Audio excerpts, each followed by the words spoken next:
চোখটা বন্ধ করো এবং তুমি বলো যে তুমি কি হতে চাও, লেখো এবং সেই মর্মে তোমার প্ল্যান করো, এভাবে চলো। আমি বলে গেলাম আগামী 1 বছর যদি তুমি একটা প্ল্যান করো তোমার নিজের জীবন নিয়ে, আমি এটা করতে চাই, যাই করতে চাও সেটা তুমি 1 বছর প্ল্যান করো। 1 বছর পরে এই কলেজে যদি তোমার প্যারালাল কেউ থাকে, তাইলে আমি বললাম, আমি চ্যালেঞ্জ করে বলে গেলাম, এই একজনও তোমার প্যারালাল কেউ থাকবে না এই কলেজে, একজনও থাকবে না। শুধু প্ল্যান অনুসারে চলো, ওই প্ল্যান অনুসারে সময় দাও, কেবল নিজকে একটা ডিসিপ্লিনের মধ্যে নিয়ে আসো। অতীত যত কালোই হোক না কেন, অন্ধকারাচ্ছন্ন হোক না কেন, আপনার ভবিষ্যৎ, একটা বিশাল বড় ভবিষ্যৎ আপনার সামনে অপেক্ষা করে। কেবল আপনাকে সিদ্ধান্ত নিতে হবে, আপনাকে ভেতর থেকে পরিবর্তন হওয়ার জন্য কাজ করতে হবে।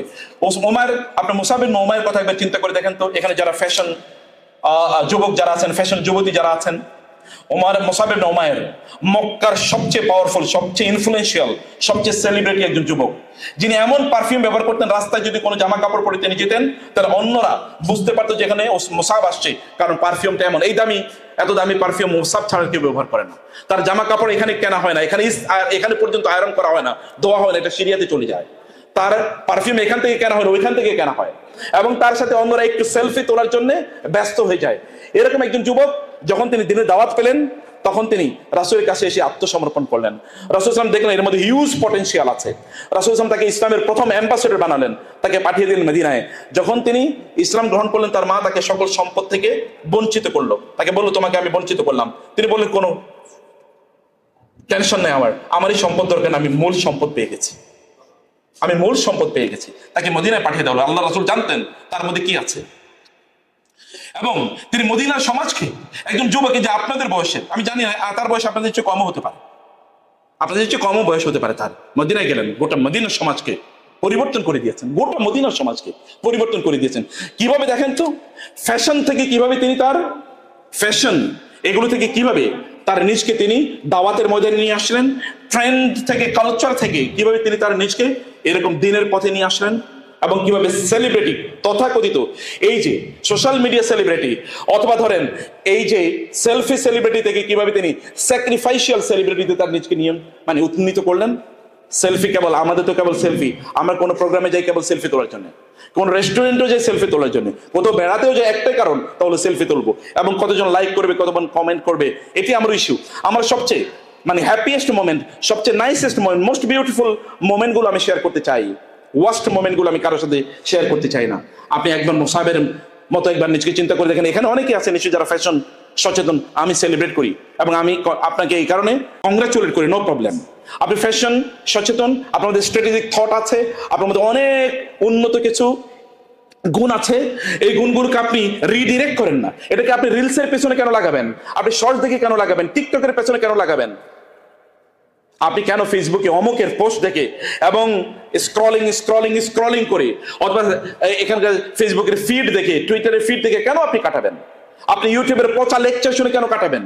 আপনার মধ্যে তো বিশাল সম্ভাবনা আছে। আরেকজন মুসাব আপনার মধ্যে লুকিয়ে আছে, এই কলেজের ক্যাম্পাসে আছে, কিন্তু আপনার নিজকে আপনার আবিষ্কার করে, ডিসকভার ইউরসেলফ, নো ইউরসেলফ, আপনার নিজকে আপনি চিনুন, আপনার নিজকে আপনি জানুন, এবং এর মাধ্যমে আপনি আপনার নিজকে পরিবর্তন করিতে পারবেন। মনে রাখবেন, সাহাবায়ে কেরাম রাদিয়াল্লাহু তাআলা আনহুম আজমাইন, যাদের কথা আমি আপনাদেরকে বলছি, এরা প্রত্যেকেই কিন্তু জন্মগতভাবে কেউ ফেরেশতা ছিল না, জন্মগতভাবে কেউ সাধু ছিল না, জন্মগতভাবে সবাই আল্লাহওয়ালা এরকম ছিল না, কিন্তু তাদের মধ্যে একটা রেজুলেট মেন্টালিটি ছিল যে না, I want to transform my self, I want to change my self, আমার নিজকে আমি পরিবর্তন করতে চাই। আপনারা যদি ঠিক এইরকম একটা সিদ্ধান্ত নেন, তাহলে আপনারা এই কথিত ফ্যাশন, অর্থাৎ কথিত সোশ্যাল মিডিয়া এবং পাবলিক ইমেজ, এগুলোকে বাদ দিয়ে নিজেদের ইন্টারনাল ইমেজ থেকে আপনারা তৈরি করতে চাবেন। খালিদ ইবনে ওয়ালিদের কথা চিন্তা করে দেখেন, হুদাইবিয়া সন্ধি পর্যন্ত তিনি ইসলামের বিরুদ্ধে আছেন, হুদাইবিয়া সন্ধি পর্যন্ত। তো তার হুদাইবিয়ার সন্ধির পর তার মধ্যে কি চেতনা আসলো, চিন্তা আসলো, তিনি গেলেন মদিনাতে, গিয়ে বলেন, ইয়া রাসূলুল্লাহ, আমি ভুল করেছি, আপনি আমাকে মুসলমান বানিয়ে দেন। রাসূল বুঝলেন তার মধ্যে অমিত সম্ভাবনা আছে, বিশাল সম্ভাবনা আছে। রাসূল তার এই সম্ভাবনাকে একটু রিডিরেক্ট করলেন। আমাদের উস্তাদদের এটা বলছি যে আপনার স্টুডেন্টদের মধ্যে কারো মধ্যে হয়তো এরকম কোনো সম্ভাবনা আছে, একটু রিডিরেক্ট করা। রাসূল সাল্লাল্লাহু দেখলেন না, তাকে এতদিন তিনি যা ছিলেন এমন শক্তিশালী সেনাপতি, এটা বিরল মানব ইতিহাসে, এটা একটা ডিফারেন্ট কাইন্ড অফ ব্রিড, এটা ডিফারেন্ট ব্রিড, এটা ভিন্ন রকম একটা বীজ। তিনি বলছেন যে আমার শরীরটা তোমরা একটু দেখো, এই গোটা শরীরে এক ফোঁটা জায়গা নেই যেখানে তীর, তলোয়ার, বর্ষা ইত্যাদির আঘাত নাই, গোটা শরীরে এরকম আঘাত আছে। আমি তো চেয়েছি যুদ্ধের ময়দানে মারা যাবো, যেন আমি শাহাদাতের মর্যাদা পাই, কিন্তু দেখো আমি এখানে মারা যাচ্ছি। সাহাবায়ে কেরামরা বললেন, যেটা নিয়ে কোনো টেনশন করে কোনো কারণ নাই। আপনি আল্লাহ রাসূল না আপনাকে আসাদুল্লাহ, আল্লাহ রাসূল আপনাকে সাইফুল্লাহ উপহার দিয়েছেন, সাইফুল্লাহ আল্লাহর তলোয়ার উপহার দিয়েছেন, অথবা আপনি টেনশন করবেন না।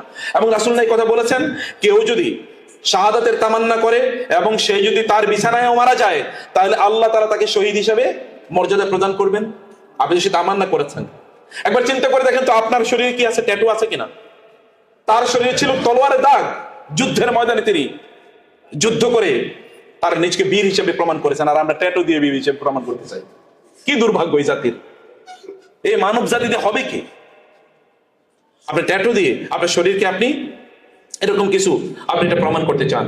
প্রিয় ভাইরা বোনেরা আমার, বেলাল রাদিয়াল্লাহু তাআলা কৃতদাস, সেখানে অনেকে হয়তো থাকতে পারে যে অনেক হাই ফ্যামিলি ব্যাকগ্রাউন্ডের না, অথবা টাকা পয়সা এরকম না যে বন্ধু বান্ধবের পেছনে সেটাবে ছিটাবে, এরকম না। এখানে আবার দেখতে খুবই ইমপ্রেসিভ না, এই কারণে কেউ তার বন্ধু বানায় না, তার পাশে কেউ বসতে চায় না।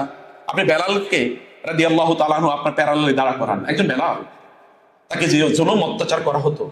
একজন খাব্বাবের কথা চিন্তা করে দেখেন তো, খাব্বাব রাদিয়াল্লাহু তাআলা কেবল দ্বীনের কারণে তার উপর বনু উমাইয়া এমন জুলুম করেছে যে উত্তপ্ত জ্বলন্ত অঙ্গারের উপর তাকে শুইয়ে রাখা হতো, এবং তার শরীর, তার পিঠ পড়ে ওইখান থেকে যে চর্বি পড়তো, এই চর্বির কারণে ওই আগুন নিভতো। এত এর আগে ওরা আগুন নিভাতো না, আগুন নিভলে কেবল তিনি যেতে পারতেন। এবং তিনি যখন মদিনায় হিজরত করে গেলেন, সাহাবায়ে কেরাম তার পিঠ থেকে কাঁপতেন যে এরকম করেছে আপনার প্রতি। এরকম খাব্বাবদেরকে কেউ বন্ধু বানাতে চায় নাই, খাব্বাবদেরকে দুনিয়ার মানুষ বন্ধু বানাতে চায় না, তাতে কি হচ্ছে? কিন্তু মানব জাতির শ্রেষ্ঠতম মানুষ তাকে বন্ধু বানিয়েছেন মুহাম্মদ রাসূলুল্লাহ সাল্লাল্লাহু আলাইহি ওয়াসাল্লাম। তিনি দুনিয়াতে সেলিব্রিটি না, কিন্তু আসমানের ফেরেশতাদের কাছে তিনি সেলিব্রিটি। দুনিয়ার মানুষ হয়তো তাকে চিনতো না, তার সাথে বন্ধুত্ব করতো না, কিন্তু ফেরেশতারা দৌড়াদৌড়ি করতো, প্রতিযোগিতা লাগাতো কে তার বন্ধু হতে পারে, কে তার আমল নামায় তার ব্যাপারে বেশি সওয়াব লিখে দিতে পারে। এরা এরকম মানুষ। আপনি নিজকে আপনি কার কাছে সেলিব্রিটি হিসেবে বানাতে চান? কে আপনার সেলিব্রিটি? এই স্ট্যাটাস থেকে কে এর সেলিব্রেট করবে? ইকরামা ইবনে আবু জাহেলের ছেলে ইকরামা, আবু জাহেলের কথা কি আর বলবো, আপনারা তো জানেনই। আবু জাহেলের ছেলে ইকরামা মক্কা বিজয় পর্যন্ত রাসূলের বিরোধিতা করেছে। এরপরে যখন রাসূলুল্লাহ মক্কা বিজয় করলেন, তিনি বললেন এই লোকদেরকে যেখানেই পাওয়া যাবে দে উইল বি এক্সিকিউটেড, কারণ তারা অন্যায় করেছে, ভয়াবহ অন্যায়, exceeding all the limits. Ikrama পালিয়ে চলে গেলেন, তার স্ত্রী ইসলাম গ্রহণ করেছেন। রাসূলকে এসে বললেন, ইয়া রাসূলুল্লাহ, আমার স্বামী ইকরামাতে সে তো পালাইছে, অন্যায় করেছে, আপনি একটু তারে মাফ করে দেন না। রাসূল সাল্লাল্লাহু আলাইহি ওয়াসাল্লাম নারীদেরকে প্রচন্ড সম্মান করতেন। একজন নারী এসে তাকে অ্যাপ্রোচ করেছে তার স্বামীর ব্যাপারে, এটাকে কিভাবে তিনি ডিনাই করেন? How it can be denied? তিনি বলেন, যান, আপনার স্বামীকে আমি মাফ করে দিলাম। তার স্ত্রী তাকে আনার জন্য গেলেন, তিনি একেবারে ইয়েমেনের কাছাকাছি, সেই জেদ্দার কাছাকাছি, ইয়েমেনে পালিয়ে চলে যাবেন। তিনি দৌড়ে গেলেন, স্বামী, আমি তোমার জন্য রাসূলের মানব জাতির এই আমার দেখা শ্রেষ্ঠতম মহানুভব মানুষের কাছ থেকে ক্ষমা নিয়ে এসেছি। সত্যি তিনি আমাকে ক্ষমা করে দিয়েছেন? হ্যাঁ, চলুন। তিনি তাকে নিয়ে আসলেন। এসে তিনি যখন রাসূলের কাছে বসলেন, বলেন, ইয়া মুহাম্মদ, আপনি কি আমাকে ক্ষমা করে দিয়েছেন? বলে, হ্যাঁ, ক্ষমা করে দিয়েছি। মুহূর্তের মধ্যে আমি জানি না এটা কত সেকেন্ডের কনভারসেশন, 5 সেকেন্ড 10 সেকেন্ড, মুহূর্তের মধ্যে তার বিবর্তন হলো। তিনি বলেন, আমি আল্লাহর কসম করে বলছি, আপনার চেয়ে সত্যবাদী, আপনার চেয়ে বিশ্বস্ত, আপনার চেয়ে ভালো এবং মহানুভব মানুষ আমার জীবনে কোনোদিন দেখি নাই। আপনি তো ইকরামার মতো না নিশ্চয়ই, আপনি তো ইকরামার মতো এতগুলো যুদ্ধ আল্লাহ রাসূলের বিরুদ্ধে করেন নাই। রাসূলুল্লাহ সাল্লাল্লাহু আলাইহি ওয়াসাল্লাম মুহূর্তের মধ্যে তার সামনে মুহূর্তের মধ্যে তার বিবর্তন হয়ে গেল। আমি কেবল তার জীবনের লাস্ট কথাটা বলি, ইয়ারমুকের যুদ্ধে সেখানে খালিদ ইবনে ওয়ালিদ আছে, এর মধ্যে যে সোহরাব রুস্তমের নাম আপনারা শুনেছেন, সোহরাব এবং রুস্তম, রুস্তমের বাহিনী, রুস্তম ছিল সেনাপতি, তার ছেলে সোহরাব, রুস্তমের বাহিনী এসে মুসলমানদের উপর আক্রমণ করলো। বিশেষ করে যেখানে খালিদ ইবনে ওয়ালিদের টেন্ট, তাবু, এই তাবুতে আক্রমণ করলো। সেখানে ইকরামা খালিদ ইবনে ওয়ালিদের সাথে কথা বলছিলেন। হঠাৎ করে আক্রান্ত হয়ে মুসলমানরা তারা ছিন্ন বিচ্ছিন্ন হয়ে গেল। কিন্তু ইকরামা সেখানে দাঁড়িয়ে গেলেন, বলো, এই তোমরা কোথায় যাচ্ছ? বলো, পালাও পালাও, ও আক্রান্ত হয়েছে, আমরা আমাদের জীবন বাঁচানো দরকার। ইকরামা সেখানে দাঁড়িয়ে গেলেন এবং বললেন, হে মূর্খের জাতি, হে মূর্খরা, তোমরা কি জানো না আমি যখন কাফের ছিলাম তখন আমি আল্লাহর রাসূলের বিরুদ্ধে যুদ্ধ করেছি, ওই রকম কোন যুদ্ধে আমি পালাই নাই। আর আমি ইসলাম গ্রহণ করার পর, আল্লাহর রাসূলের অনুসারী হওয়ার পর আমি যুদ্ধের মধ্যে থেকে পালাবো? তোমরা আমাকে কি মনে করছো? আমি রাসূলের অনুসারী হওয়ার পর যুদ্ধের মধ্যে থেকে পালাবো? এর আগে কোনোদিন পালাই নাই। আমার জীবন থাকতেও আল্লাহ রাসূলের দ্বীনের উপর কেউ আছড় ফেলবে, এটা হতেই পারে না। এরপর তিনি যুদ্ধ করলেন, যুদ্ধ করতে করতে এখানে তিনি শাহাদাত বরণ করলেন।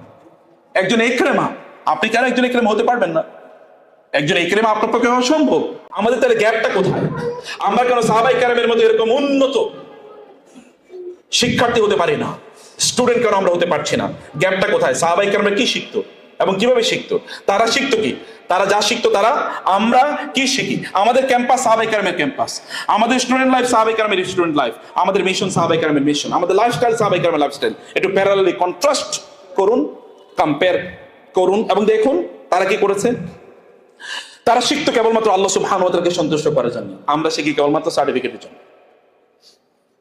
তারা আল্লাহকে সন্তুষ্ট করার জন্য শিখতো। তারা শিখতো কেবলমাত্র মানুষকে কিভাবে কল্যাণ দেওয়া যায় এই জন্য, আমরা কেবল আত্মকেন্দ্রিক কিভাবে নিজের কল্যাণ করা যায়, এর বাইরে কিছুই বুঝি না। তারা শিখতো উম্মার দায়িত্ব কিভাবে নেওয়া যায়। এই যে উম্মা আজকে এতটা ক্ষত বিক্ষত, চারিদিক থেকে আগত, এই বাঘকে, এটা তো বাঘের জাতি, এই যে রাজার জাতি, এই রাজার জাতির এখন ভিক্ষুকে পরিণত হয়েছে। এটা মানবতার শিক্ষক জাতি, মুসলিম উম্মাহ মানবতার শিক্ষক জাতি, কিন্তু এখন তারা মূর্খের জাতিতে পরিণত হয়েছে। এরা হচ্ছে বাঘের জাতি, কিন্তু এখন তারা বেড়ালে পরিণত হয়েছে। এই জাতিকে জাগ্রত করার জন্য তারা জ্ঞান অর্জন করেছেন। আপনি কেন জ্ঞান অর্জন করেছেন? আপনার what is the motive, what is the purpose, what is the objective, what is the secret behind your study? আপনি কেন পড়েন? আপনি যদি নাই জানেন আপনি কেন পড়েন, আপনি কোনোদিন উজ্জীবিত হবেন না, অনুপ্রাণিত হবেন না। এই পড়াশোনা আপনি কোনোদিন এগিয়ে নিয়ে যাবে না। ডিগ্রি কোনোদিন আপনাকে, ডিগ্রি স্যারদেরকে জিজ্ঞেস করে দেখেন, degree will not purchase anything for you, not in this world, not neither in the hereafter. এই দুনিয়া আখিরাতে কোথাও এই ডিগ্রি আপনার কোনো কাজেই লাগবে না, দুনিয়াতে কাজে লাগবে না। আমাদের কোনো ডিগ্রি আমাদের কোনো কাজে লাগে না। এখন তো সার্টিফিকেটের দিকেও তাকায় না। যারা যান জব মার্কেটে গিয়ে দেখেন সার্টিফিকেটের দিকে কয়জন তাকায়? সার্টিফিকেটের দিকেও তাকান, স্কিল, আপনি কি জ্ঞান কি প্রজ্ঞা অর্জন করে এসেছেন সেটা দেখান। আপনার কোনো সার্টিফিকেট লাগবে না, আপনি আমাকে দেখান যে আপনি কি স্কিল অর্জন করেছেন, আপনার কি চাকরি লাগবে আমাকে বলেন, আমি বলে গেলাম এখানে কি। আপনি কেবল স্কিল দেখান যে আপনি কি অর্জন করেছেন। Certificate doesn't matter. Certificate western, এটা কেবলমাত্র এটা একটা মানে বিজনেস এন্টারপ্রাইজ। সার্টিফিকেট ছাড়া মুসলমানদের যখন এডুকেশনাল সিস্টেম ছিল তখন এরকম সার্টিফিকেটের কোনো জাতীয় ধারণাও ছিল না। আমি যেটা বলছিলাম যে এখন আমাদের অধিকাংশের মূল লক্ষ্য উদ্দেশ্য কি? তাহলে জব, টাকা, স্ট্যাটাস, মাইগ্রেশন, ইমিগ্রেশন, এর বাইরে কোনো কিছু নেই। আপনি জব, এবং ওই সাবজেক্টগুলো আমরা পড়ি যে সাবজেক্টগুলো আমাকে মানুষ না বানায় কি একদম জব সিকার বানাবে। কেবল আমি চাকরি খুঁজবো, এবং দেখেন আপনাদের মূল লক্ষ্য কি? একটা সরকারি চাকরি। সরকারি চাকরি কেন? তাইলে এই চাকরির কোনোদিন যাবে না। কারণ একটাই, যে আমি যতই অথর বহি না কেন এই চাকরিটা কোনোদিন যাবে না। এরকম একটা মানসিকতা নিয়ে আমরা জব মার্কেটে আমরা যেতে চাই। সাহাবায়ে কেরাম রাদিয়াল্লাহু তাআলা আনহুম তাদের দিন এবং রাত, আমাদের দিন এবং রাতের কথা একবার চিন্তা করে দেখেন। সাহাবায়ে কেরামদেরকে বলা হতো যে তারা রাতের বেলা কি, সাহাবায়ে কেরামরা তারা রাতের বেলা, তারা রহমানুল লাইল, রাতের বেলা দাঁড়িয়ে সিজদায় লুটিয়ে পড়ে তারা কেঁদে আল্লাহর ইবাদত করতেন। দিনের বেলা তারা সিপাহ সালার হিসেবে তারা যুদ্ধ করতেন। আর আমাদের রাত কিভাবে কাটে বলেন? আপনাদের রাত কিভাবে কাটে? আপনাদের রাত যদি কাটে কেবলমাত্র ফেসবুক টিপায়া, ইউটিউব টিপি, অথবা মানে নীল সংস্কৃতি দেখে, তাহলে ইউ আর কমপ্লিটলি লস্ট। তাইলে আর আপনার কোনো কাজে লাগবে না। সাহাবায়ে কেরামের রাত দেখেন, তাদের রাত কিভাবে কাটিয়েছে। আমার রাত যদি এরকম হয় যে আমার রাত আমি জাগ্রত থেকেছি কিন্তু দিন আমি ঘুমিয়ে কাটিয়েছি, যদি এমন হয় যে ফজর পর্যন্ত আমি ঘুমিয়ে আমি কেবল স্ক্রল করলাম, click click click click click, কিন্তু যখন ফজরের সময় হয় তখন আমি ঘুমিয়ে পড়লাম, তাহলে আপনি দিয়ে হবে কি? আপনার রাতকে নিয়ন্ত্রণ করেন। সাহাবায়ে কেরাম তো রাত নিয়ন্ত্রণ করেন। যদি আপনি রাত নিয়ন্ত্রণ করতে পারেন, সাহাবায়ে কেরাম তার অলওয়েজ অন, সালাত কেন্দ্রিক জীবন, সিরিয়াস স্টাডি এবং উম্মার দায়িত্ববোধ, এগুলো তাদের মধ্যে ছিল। আপনাদের মধ্যে যদি এগুলো তৈরি হয় তাহলে হবে। সাহাবায়ে কেরামরা ইতিকাফ করতেন মসজিদে, এখন আমরা ইতিকাফ করি মোবাইলে, নাকি? মোবাইলে ইতিকাফ বুঝেন কিনা? সাহাবায়ে কেরামের তাদের তাবলীগ ছিল মসজিদে, এখন আমার তাবলীগ হলো বালিশি তাবলীগ। এর মধ্যে আমরা এখন নিজেকে নিবদ্ধ করে রেখেছি। সাহাবায়ে কেরামরা তাদের নফসকে নিয়ন্ত্রণ করতেন, কিন্তু আমরা এখন নফসের কি নিয়ন্ত্রণে আছে। আমাদের নফস যা বলে আমরা তাই বলি, আমরা তাই করি, আমরা আমাদের নিজেকে নিয়ন্ত্রণ করতে পারি না। সাহাবায়ে কেরাম রাদিয়াল্লাহু তাআলা তাদের ইলম, তাজকিয়া, দায়িত্ব, এগুলো সবকিছু একসাথে চলতো। জ্ঞান অর্জন তাদের নিজেদের উন্নয়নের জন্য তারা করতেন, কিন্তু আমরা জ্ঞান অর্জন আমাদের নিজেদের উন্নয়নের জন্য আমরা একেবারেই করি না। লাস্ট স্টুডেন্টদের জন্য আমি 7টি জিনিস, একেবারে এটা আপনারা লিখে নেবেন, আপনাদের জন্য 7টি জিনিস বলি। তার আগে ওস্তাদদের জন্য, শিক্ষকদের জন্য, আমি যেহেতু শিক্ষক আমার নিজকেও আমি বলছি যে আমরা যদি চাই যে সত্যিকার অর্থে ওইরকম শিক্ষার্থী তৈরি হোক বা ওরকম মানুষ তৈরি হোক, তাহলে 1 নম্বরে ক্লাসে ঢোকার আগে আমাদের ওস্তাদদের উচিত আমি নিয়ত করে ঢুকি যে আজকে আমি কেন ক্লাসে যাচ্ছি। আল্লাহ, আমি এখানে একটা ওমর বানাতে চাই, আমি একটা খাদিজা বানাতে চাই, আমি একটা আয়েশা বানাতে চাই। নিয়ত করেন না, সমস্যাটা কি? আপনি এটা নিয়ত করলে যদি একটা ওমর, যদি আপনার, কেন এখন কি ওমর তৈরি হতে পারে না? উম্মার এত মানুষ, 250 কোটি মানুষ, একটা ওমর কেন তৈরি হবে না? ওমরের প্যারালাল কেন তৈরি হবে না? কেবল আমাদের নিয়তের অভাব। আপনি এটা নিয়ত করুন, এবং আপনি আপনাদের স্টুডেন্ট যারা আছে তাদের প্রতি এক ধরনের রহমত বেসড একটা ক্লাসরুম তৈরি করেন, যেন প্রত্যেকের প্রতি অনুগ্রহ, প্রত্যেকে অনুপ্রেরণা দেওয়া যায়। এই কাজগুলো আমাদের করা দরকার। এবং আমাদের ছাত্রদের মধ্যে, মানে স্টুডেন্টদের মধ্যে আমাদের নিজেদেরকে আমরা রোল মডেল হিসেবে আমরা দেখাতে পারি যদি, তাইলে কেবলমাত্র আমরা এমন স্টুডেন্ট আমরা বা এমন শিক্ষার্থী আমরা পেয়ে যাব। আপনাদের জন্য আমি 3 মিনিটে 7টা পয়েন্ট বলে শেষ করে দিই। 1 নম্বর হচ্ছে, আপনারা মনে রাখবেন, আপনারা শিক্ষার্থীদের জন্য বলছি 7টি করণীয়। 1 নম্বরে করণীয়, আমি শুধু স্টুডেন্ট না, আমি উম্মাহ বিল্ডার, আমি উম্মার জন্য আমার নিজকে তৈরি করতে চাই। এরকম চিন্তা করেন যে আমি উম্মার জন্য আমার নিজকে তৈরি করতে চাই। সবকিছু আমার, every skill, every certificate, every degree, every study, every movement I make, এগুলো সবকিছু উম্মার জন্য, এই জাতির জন্য, মুসলিম উম্মার জন্য, যে জাতির প্রতি আমি বিলং করি। আপনার আইডেন্টিটি যে আপনি উম্মাহ বিল্ডার, আমি উম্মাকে নির্মাণকারী, উম্মাকে আমি তৈরি করব। এরকম কেবলমাত্র আপনি মুসাব ইবনে উমাইরের মতো আপনি মানে ফ্যাশন সচেতন থেকে ফুতুহাত সচেতন, অর্থাৎ মুসলমানদের জন্য আপনি বিজয় নিয়ে আসবেন। এটা আপনার একটা এইভাবে নিজকে আপনার তৈরি করা দরকার। ক্যাম্পাসে এরকম অসংখ্য স্টুডেন্টদের সাথে আমাদের ইন্টারাকশন হয়, যারা তাদের এরকম শূন্যতার কথা বলে। তারা কেবলমাত্র, একজন এসে বলেছে আমার ভিতরে আমি প্রচন্ড শূন্যতা অনুভব করি। আমি বলেছি তুমি যাও কেবল তাহাজ্জুদের নামাজ আদায় করে, 2 রাকাত নামাজ আদায় করে সেজদার মধ্যে গিয়ে লুটিয়ে পড়ে আল্লাহকে বলো, আল্লাহ আমি ভেতরে শূন্যতা ফিল করি, তুমি এই শূন্যতা দূর করে দাও। পরের দিন এসে বললো, কেঁদেছে। আমি বলেছি স্যার এমন ভালো লাগছে, এটা পৃথিবীতে কোনোদিন এরকম ফিল করি না। এক মেয়ে এসে বলো যে ব্রেকআপ হয়েছে, আপনারা তো জানেন এরকম। এখন সে প্রচন্ড ভাবে কাঁদছে যে তার ব্রেকআপ হয়েছে, এটা সহ্য করতে পারছে না, আত্মহত্যা করবে। আমি বললাম যাও তোমার রবের কাছে তোমার কষ্টের কথাগুলো বলো, সেজদা লুটিয়ে পড়ো, রবকে তুমি বলো। সে সেজদা লুটিয়ে রবকে প্রচন্ড কান্না করে বললো। এসে বলো পরের দিন, স্যার এত ভালো ফিল করতেছি, কিসের ব্রেকআপ? আমার এতদিন ব্রেকআপ মূলত আল্লাহর সাথে ছিল, আমি বুঝি নাই, আমি একটা ভুল জায়গায় ছিলাম, মূলত ব্রেকআপ ছিল আল্লাহর সাথে। অথবা আমি এখন আল্লাহর সাথে আবার রিকানেক্টেড হলাম, এখন আমি ভেতর থেকে এত স্ট্রং ফিল করছি যেটা আমি এতদিন কোনোদিন ভাবতেই পারিনি। আমি এত নিজকে এতটা এনজয় করছি, আমি এতটা হ্যাপি ফিল করছি যেটা আমি এতদিন কোনোদিনই ভাবতে পারি নাই। সেটা আপনাদেরকে করা দরকার। দৈনন্দিন কোরআন এবং সিরা ডায়েট নেন। ডায়েট, খাবার কেবলমাত্র ফাস্ট ফুড খাবার খাবেন না। কোরআনের ডায়েট কতটুকু নিচ্ছেন? কোরআন পড়ুন, সিরা পড়ুন, আল্লাহ রাসূলের জীবনী পড়েন। আল্লাহ রাসূলের জীবনী আপনি গোটা জীবন যদি পড়েন তাহলে একটা অংশ পড়ে শেষ করতে পারবেন না। এটা না পড়ে আপনি কোন বই পড়তেছেন? বই তো 2টা, কোরআন এবং সুন্নাহ, কোরআন এবং সিরা। এই 2টার বাইরে আপনি অন্য সব পড়লেন, এই 2টার একটাও পড়লেন না। তার মানে আপনি সত্যি অর্থে সঠিক পথে একেবারেই নাই।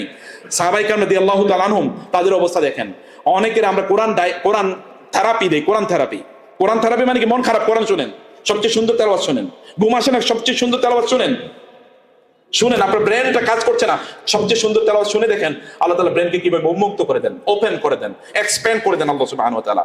3 নম্বরে যেটি, তাহলে যে আপনাদের পড়াশোনা ইবাদত, আমানত এবং দায়িত্ব।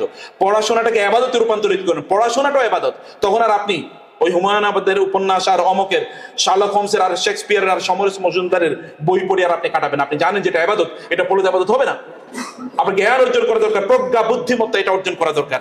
এভাবে আপনি তখন আপনার পড়াগুলো পড়বেন। এবং চতুর্থ হচ্ছে আপনার টাইম ম্যানেজমেন্ট। রাতকে বাঁচান, ফজরকে সময় দেন। মনে রাখবেন, যদি আপনি ফজর এবং এশা যদি যথাসময়ে জামাতের সাথে আদায় করতে পারেন, আল্লাহ তাআলা আপনাকে ডিভাইন প্রোটেকশন প্রদান করবেন, কোনো ক্ষতি হবে না, আপনার কেউ কোনো ক্ষতি করতে পারবে না। এবং দেখেন আপনার বারাকা, ফজরের বারাকা যদি আপনি না নিতে পারেন, আপনি কিয়ামত পর্যন্ত বেঁচে থাকলেও কোনো কাজ করতে পারবেন না। পৃথিবীতে যত সফল মানুষ আছে, সকল সফল মানুষের দিকে তাকিয়ে দেখেন। এমনকি খ্রিস্টানরা, আমি যদি বলি ওই যে আপনি এই যে যার ফেসবুকটা টিপান, ওই ফেসবুকের মালিকের জিজ্ঞেস করে দেখেন, ওরই জিজ্ঞেস করেন, অথবা চ্যাট জিপিটিকে জিজ্ঞেস করেন, অথবা গুগলে জিজ্ঞেস করেন সে কখন তার সকাল শুরু করে, জিজ্ঞেস করে দেখেন। ওয়ারেন বাফেটের কথা, অথবা এই যে আপনার কি বলে, এই যে চায়নার ওই যে আলিবাবার মালিক অথবা অ্যামাজনের মালিক, জিজ্ঞেস করে দেখেন তারা সকাল কবে শুরু করে। আপনি দুনিয়া জয় করতে চান আর ঘুম থেকে উঠবেন 10টায়, এটা কোনোদিন হবে না, ইম্পসিবল। 2টা বিপরীত মেরুর কাজ। অতএব এটা আপনার ফজর ধরুন, রাতের বেলা আল্লাহ তাআলা ঘুমের জন্য দিয়েছেন, শরীর নষ্ট হয়ে যাবে, আপনি করবেন কি? আপনাকে দিয়ে দুনিয়াও হবে না, আখিরাতও হবে না। অতএব আপনাকে শরীরকে শক্তিশালী রাখুন। এবং পঞ্চম যেটা হচ্ছে দারুল আরকাম স্টাইলে ছোট সার্কেল বানান। আমি উস্তাদদেরকেও বলবো এবং আপনাদেরকেও বলি, তোমাদেরকেও বলি, তোমরা যদি চাও সমাজকে পরিবর্তন করতে, তাইলে দারুল আরকাম স্টাইলের ছোট্ট স্টাডি সার্কেল তৈরি করতে হবে। ওই যে রাসূল ইসলাম যে দারুল আরকাম, এখানে যে উম্মাহ বিল্ডিং ট্রেনিং সেন্টার, অল্প গোটা পৃথিবীতে যারা বিপ্লব আনে, এর কিন্তু বিশাল সংখ্যক লোকেরা না। বাংলাদেশের প্রেক্ষাপটে চিন্তা করে দেখো তোমরা, যে বিপ্লব কয়জন করে, নেতৃত্ব কয়জন দেয়, একটা ইনার সার্কেলে, কোন একটা স্টাডি সার্কেলে তৈরি হয়েছে 8, 10 জন, 15 জন, 20 জন, এরাই নেতৃত্ব প্রদান করে গোটা পৃথিবী জুড়ে। রাসূল ইসলামের ওই যে দারুল আরকামে যে কয়েকজন তার স্টাডি সার্কেলে জয়েন করেছিল, এটা এখন আমরা বিশাল মাহফিল করি, এই যে কলেজ বিশাল কনফারেন্স করবে, এগুলো দিয়ে কোনোদিন পরিবর্তন হবে না। এই 1000 কোটি আমরা প্রতিদিন বলি, 1000 কোটি মাহফিল প্রতিদিন যদি বাংলাদেশ হয়, বাংলাদেশ পরিবর্তন হবে না। পরিবর্তনের ধারাই না এটা, এটা পরিবর্তন ধারা না। স্টাডি সার্কেল করতে হবে, 5 জন 7 জন 10 জন, তোমরা 10 জন একত্রিত হয়ে যাও, আমরা স্টাডি সার্কেল করব, আমরা পড়বো এই বইগুলো, 50টা বই পড়বো আগামী 1 বছরে। দেখো তোমার নিজকে তুমি এমন জায়গায় নিয়ে যাবা, এই কলেজের একজনও তোমার প্যারালালি দাঁড়াতে পারবে না। এটাই হচ্ছে সিস্টেম, পরিবর্তন সিস্টেম। ইনার সার্কেল তৈরি করা, স্পেশাল কেউ সার্কেল তৈরি করা, স্পেশাল সার্কেল তোমাদেরকে তৈরি করতে হবে। এবং ষষ্ঠ হচ্ছে ভালো নেটওয়ার্ক, ভালো সোহবত এবং ভালো কন্টেন্ট। ভালো তোমার বন্ধু কারা, তোমার 7 জন বন্ধুর নাম বলো, আমি বলবো তোমার চরিত্র কেমন, আর কিছু বলা লাগবে না। এন্ড ফাইনালি যেটা বলছি তা হলো যে প্রতিদিন রাতের একটু কান্না, একটু দোয়া, আল্লাহকে বলো, আল্লাহ আমি এটা হতে চাই, আমি এটা করতে চাই, বলো আল্লাহকে, বলুন, আপনারা বলুন, আমরা সবাই বলি। এবং আমিও এই সমস্যারই এখন আল্লাহকে বলি, হে আল্লাহ, এই কলেজের আজকের অডিটোরিয়ামে যারা আছে এবং যারা নাই, যারা আছে বিশেষ করে আল্লাহ, তুমি তাদেরকে ওম্মার সত্যি করতে সিপার সালার বানিয়ে দাও, এবং সত্যি করতে আজকের এখান থেকে যাওয়ার পর আর কিছু করা লাগবে না। আল্লাহকে বলো, আল্লাহকে বলতে যিনি সবকিছুর মালিক, তিনি তোমাকে চাইলে মুহূর্তের মধ্যে সব দিতে পারেন। মুহূর্তের মধ্যে বহু রাজাকে আল্লাহ তাআলা টাইনা নামায়া ফেলছেন না, আবার বহু লোকের রাজা বানাইছেন যার হওয়ারও কথা ছিল না। এটা মুহূর্তের মধ্যে আল্লাহ তাআলা করতেন। Everything is visible in front of your eyes. আল্লাহ সুবহানাহু ওয়া তাআলা আজকের এই সেশনটাকে কবুল করে নেন।